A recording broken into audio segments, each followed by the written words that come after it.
नमस्कार, मैं दीपक शर्मा और मेरे इस YouTube मंच पर आपका स्वागत है।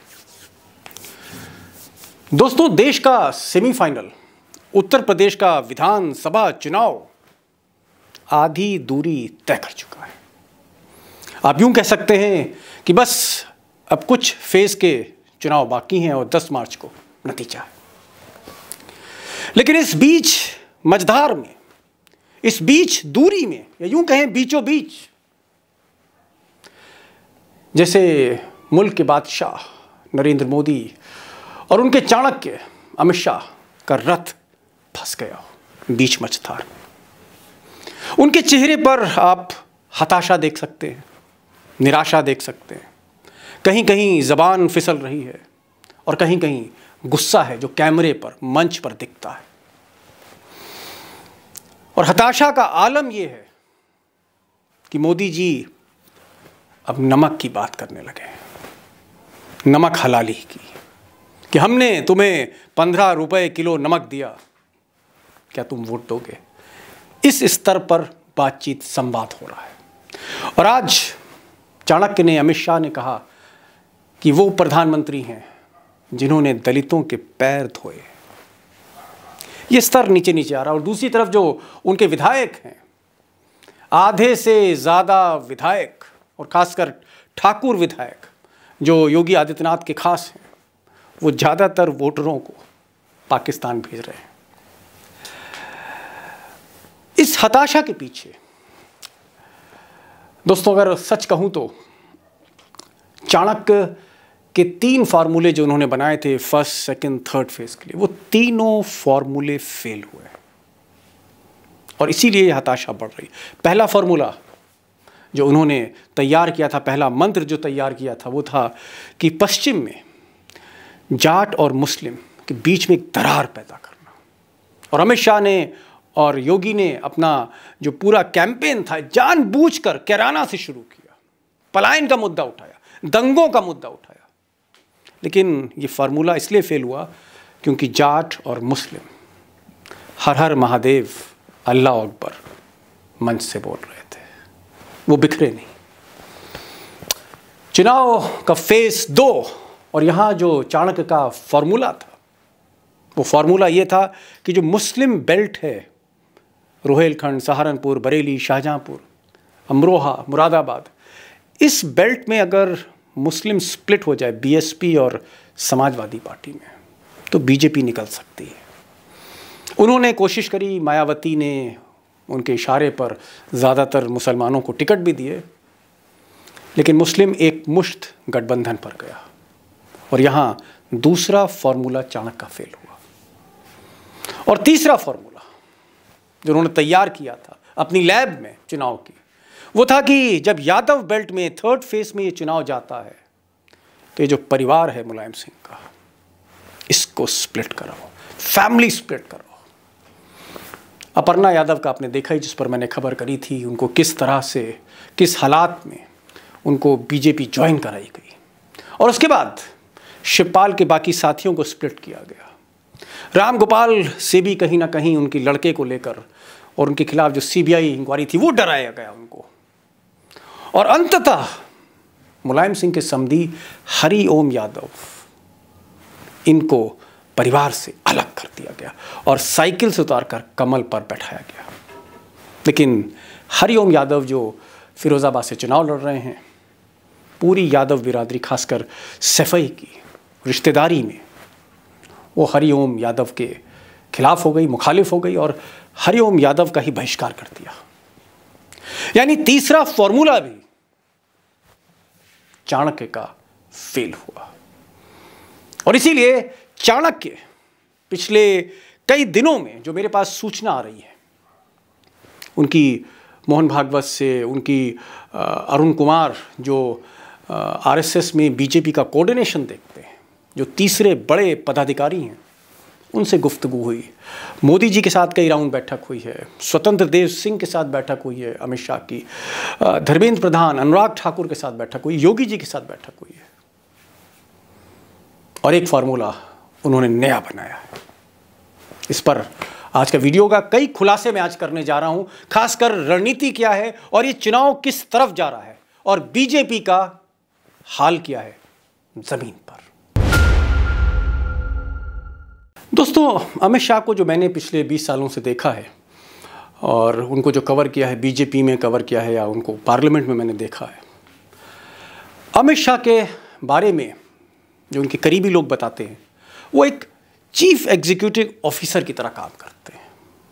वो भले ही भाजपा के अध्यक्ष रहे, आज भी भाजपा की पूरी पार्टी संगठन उनके हाथ में, भले वो गृह मंत्री हों, नंबर 2 हैं सरकार में, नाम को सिर्फ राजनाथ सिंह है। वो एक सीईओ की तरह, चीफ एग्जीक्यूटिव ऑफिसर की तरह ऑपरेट करते हैं और एक टारगेट ओरिएंटेड नेता है, टारगेट लेके चलते हैं। और सूत्रों से मुझे पता लगा है कि अब जो उन्होंने टारगेट लिया है, चौंकाने वाला टारगेट है। और इस टारगेट को जानने से पहले कि अब उनका टारगेट क्या है, जब बीच मझधार में बीजेपी का रथ फंसा है, उस रथ को वो कैसे निकालेंगे। और 10 मार्च को जो सपना देख रहे हैं उत्तर प्रदेश में दोबारा शपथ लेने का, वो टारगेट क्या है, स्ट्रैटेजी क्या है, मैं बताऊंगा आपको एक एक करके। और ध्यान से वीडियो देखिएगा।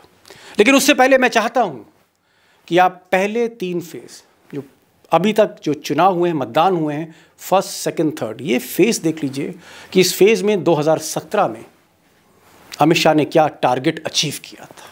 जी, हम सीईओ की बात कर रहे हैं, तो क्या टारगेट उन्होंने अचीव किया 2017 में, वो देखिए। और चौंकाने वाला टारगेट, भूतो ना भविष्यति, रिकॉर्ड तोड़े अमित शाह ने। जैसे फेज 1 58 सीटें हैं, 58 से 53 सीटें लेकर निकल के। मुस्लिम बेल्ट, बीजेपी कभी भी इस बेल्ट में प्रदर्शन अच्छा नहीं कर पाई, लेकिन 55 में 38 सीटें निकाली। और यादव बेल्ट, जहां 59 सीटें थी, वहां भी बीजेपी का बुंदेलखंड से लेकर कानपुर तक एक स्वीप था। मुलायम सिंह, उनके पूरे इलाके में स्वीप। उसकी वजह यह थी कि उन्होंने 2017 में शिवपाल को और मुलायम सिंह उस फैमिली में स्प्लिट करा दिया था, और इसलिए 59 में 49 सीटें मिली। और कुल मिलाकर पहले 3 फेज में जहां 172 सीटें हैं, 140 सीटें बीजेपी ले गई। ये एक आसान टारगेट नहीं था, एक आसान आप नहीं कह सकते, बहुत बड़ा अचीवमेंट था ये। लेकिन आज जो इंटरनल रिपोर्ट्स आ रही हैं, जो सर्वे रिपोर्ट्स आ रही हैं, वो इस तरह की सर्वे रिपोर्ट्स हैं जहां पर कहीं ना कहीं बीजेपी का मनोबल टूटा है और चाणक्य और मोदी हताश हुए। क्योंकि इस 172 में जो जानकारी मेरे पास है, 80 से 90 सीट बीजेपी के पास आ रही है। ये बीजेपी का दावा है। 80 to 90 सीट्स आउट ऑफ 172। कहाँ पिछली बार 140 था आंकड़ा, अब उतर कर 90 से भी नीचे चला गया। तो दोस्तों, टारगेट यह है कि अगर अमित शाह को अब सरकार बनानी है तो चौथे, 5वें, 6ठे, 7वें, ये जो 4 फेज बचे हैं, इसमें कम से कम जो 231 सीटों पर मतदान होना है, 231, इसमें मिनिमम 125 सीटें चाणक्य को चाहिए। 231 में 125, यानी इस एंटी इनकम्बेंसी, ये जो माहौल है जहां बीजेपी की रैलियों में, सभाओं में भीड़ नहीं आ रही, जहां भाजपा के विधायक खदेड़े जा रहे हैं और जहां सांप्रदायिक माहौल किया जा रहा है, एक ऐसे माहौल में, विषम परिस्थितियों में चाणक्य को हर दूसरी सीट अब उत्तर प्रदेश में जीतनी है। जी हां, टारगेट है 125 प्लस। अब दोस्तों, मैंने पहले भी आपसे कहा कि यूं तो बीजेपी एक बड़ा काडर है, बड़ा परिवार है, और ये जो चुनाव है उत्तर प्रदेश का, जो सेमीफाइनल है, इसमें कई जहन लगे हुए हैं। इसमें आरएसएस के 2-3 बड़े नेता, जिसमें मैंने आपको बताया था अरुण कुमार, जो उनके नंबर 3 हैं, जॉइंट जनरल सेक्रेटरी हैं, कोऑर्डिनेशन देखते हैं बीजेपी आरएसएस का, सुपर बॉस हैं अरुण कुमार, वो हैं।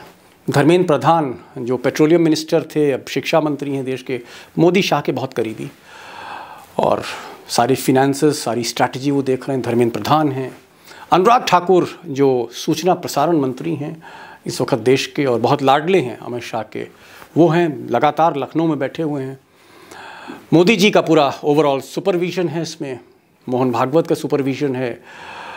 इसके अलावा स्वतंत्र देव सिंह, सुनील बंसल जो संगठन महामंत्री हैं प्रदेश के, उत्तर प्रदेश के, और ऑफ कोर्स योगी जी। लेकिन दिमाग, स्ट्रैटेजी, बिसात एक नहीं बिछाई है, और वो हैं चाणक्य। और चाणक्य मैं इसलिए कह रहा हूं क्योंकि बीजेपी उनको कहती है चाणक्य।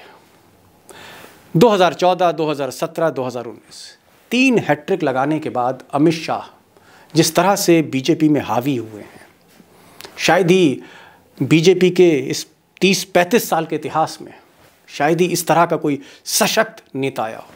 आडवाणी जी को भी पीछे छोड़ दिया है, और इसीलिए आज सारी कमान उत्तर प्रदेश की अमित शाह के हाथ में।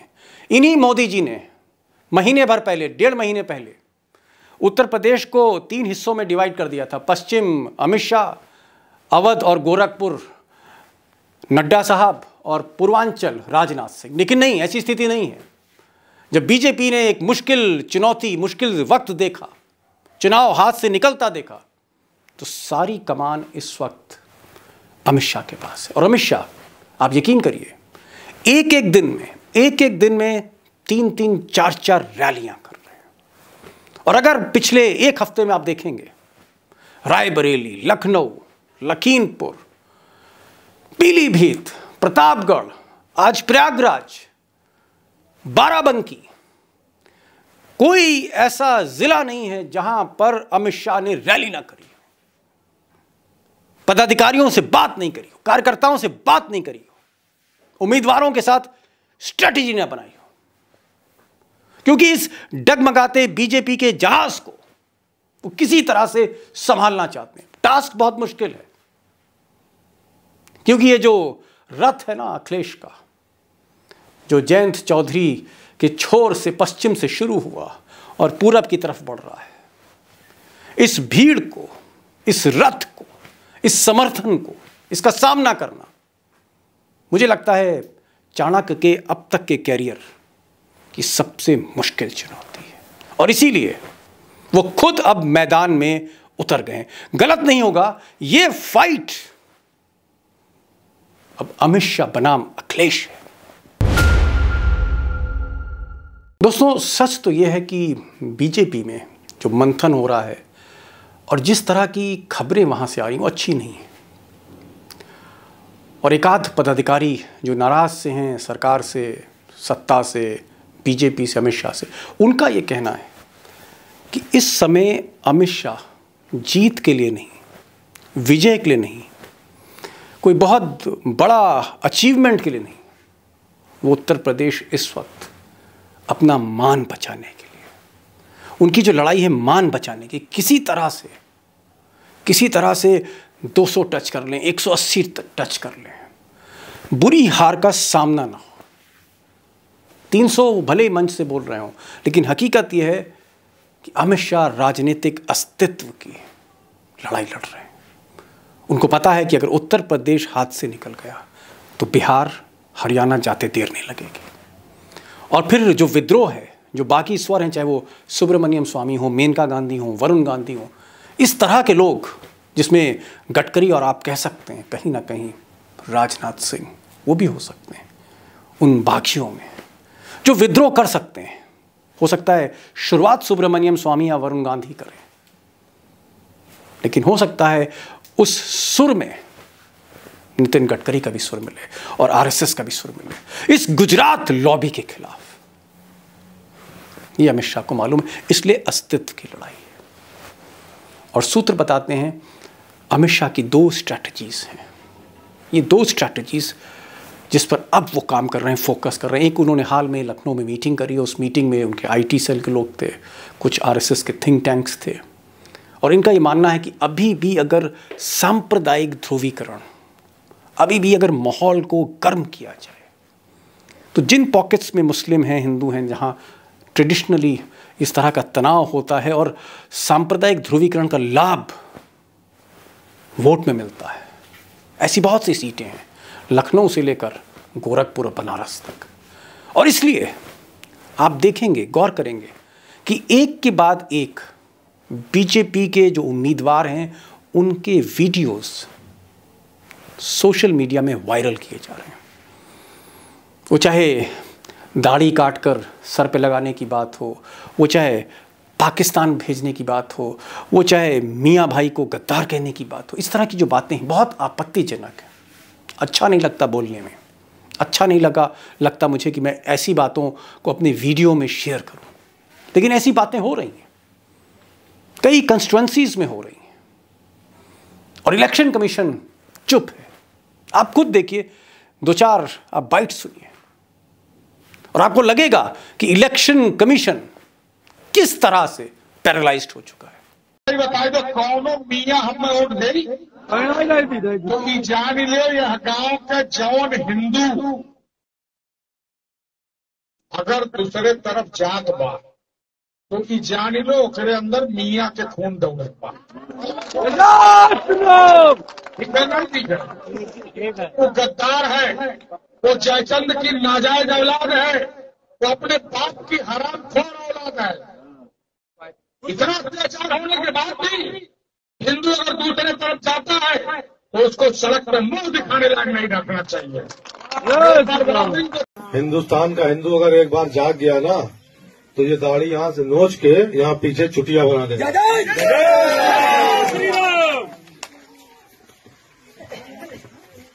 और हिंदुस्तान में रहना है तो राधे राधे कहना पड़ेगा,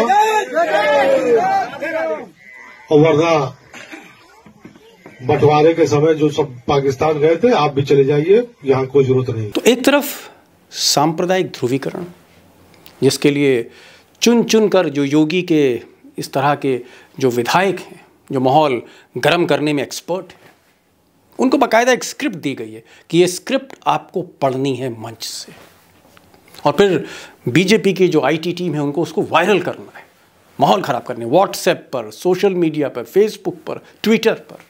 ये हो रहा है और ये हम देख रहे हैं। और दूसरी स्ट्रैटेजी है जहां मोदी जी और अमित शाह खुद हैं, योगी भी हैं, बड़े नेता भी हैं, नड्डा भी हैं, राजनाथ भी हैं, और ये है कि उन दलितों को टारगेट करना जो मायावती के हाथी से उतर कर कमल की तरफ नहीं बढ़ रहे। ओबीसी जिसका एक बड़ा चंक स्वामी प्रसाद मौर्य, दारा सिंह चौहान, धर्म सिंह सैनी, लालजी वर्मा, रामाचल राजभर, ओम प्रकाश राजभर, कृष्णा पटेल, इनके साथ साइकिल की तरफ चला गया है। उस ओबीसी को टारगेट करना जो खासकर गरीबी की रेखा से बहुत नीचे है, और वो दलित जो वाकई अंतिम पंक्ति में है, गरीबी की रेखा से नीचे है, ऐसे लोगों को टारगेट करना, और टारगेट प्रधानमंत्री कर रहे हैं। नमक की दुहाई दी जा रही है। आप कल्पना करिए, 15 रुपए 20 रुपए किलो का नमक, उस नमक को मुफ्त देने की बात हो रही है और उसके बदले में वोट मांगने की बात हो रही है, और ये सारी चीजें मंच से कही जा रही हैं।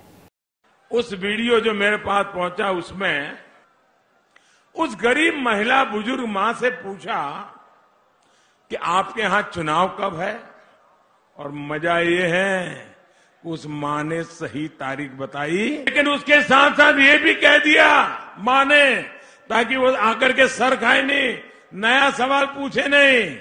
उन्होंने कहा चुनाव है फलानी तारीख को और हमने नमक खाया है, हम धोखा नहीं देंगे। तो एक तरफ 1 किलो नमक, मैंने तुम्हें नमक दिया, तुम मुझे वोट दो, ये नारा है। दूसरा कि हमने तुम्हारे पैर धोए, हमने तुम्हारे चरण धोए, ये अमित शाह कह रहे हैं मोदी जी की तरफ से। और दलितों के साथ एक तरह का आप कह सकते हैं इमोशनल ब्लैकमेल, कि हम तो आपके पैर धो रहे हैं, फिर भी आप वोट नहीं देंगे, फिर भी आप हाथी से नहीं उतर रहे।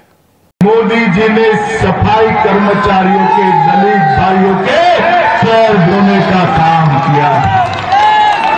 तो दोस्तों, एक तरफ नमक है और एक तरफ दलितों के पैर धोने की बात हो रही है। सवाल इस बात का है कि कुछ विधायक हैं जो बहुत भड़काऊ भाषण दे रहे हैं और कह रहे हैं कि अगर आप मियाँओं के साथ मिल गए और आपने अगर वोट नहीं दिया बीजेपी को तो आप हिंदू समाज के खिलाफ हैं, आप नमक हराम हैं।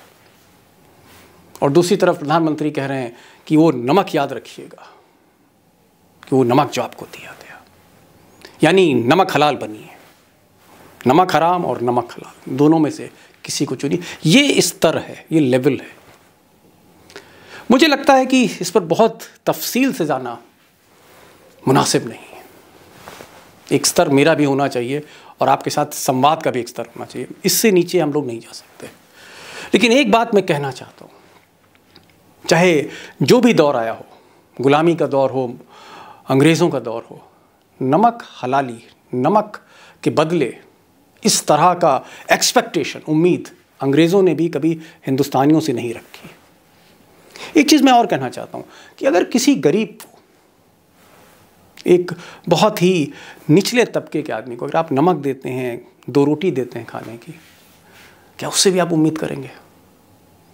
और क्या सरकार जो अपनी जेब से पैसा नहीं दे रही, हमारे आपका पैसा दे रही है, उसको इतनी भी हया नहीं है कि पिछले 2-2.5 सालों में महंगाई बढ़ी, बेरोजगारी बढ़ी, व्यापारी तबाह हो गए, छोटे छोटे लघु उद्योग बंद हो गए, लोगों की नौकरियां चली गई, अब कम से कम लोगों के पास आत्मसम्मान बचा है। आत्मसम्मान, सिर्फ आत्मसम्मान बहुत से घरों में बचा है।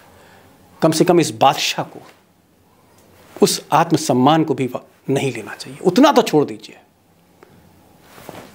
सच ये है कि इस आत्मसम्मान का भी सौदा किया जा रहा है।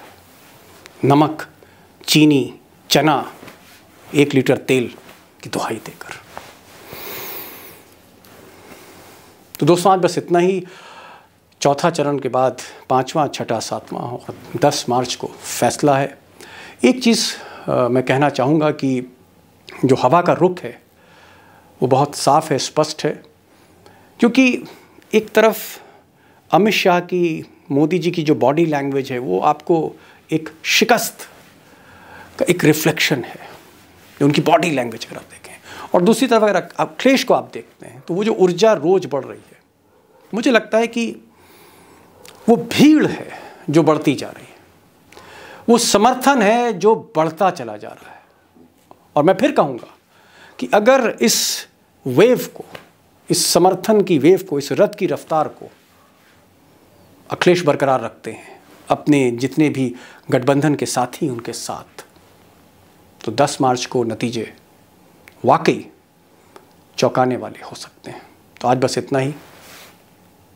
नमस्कार।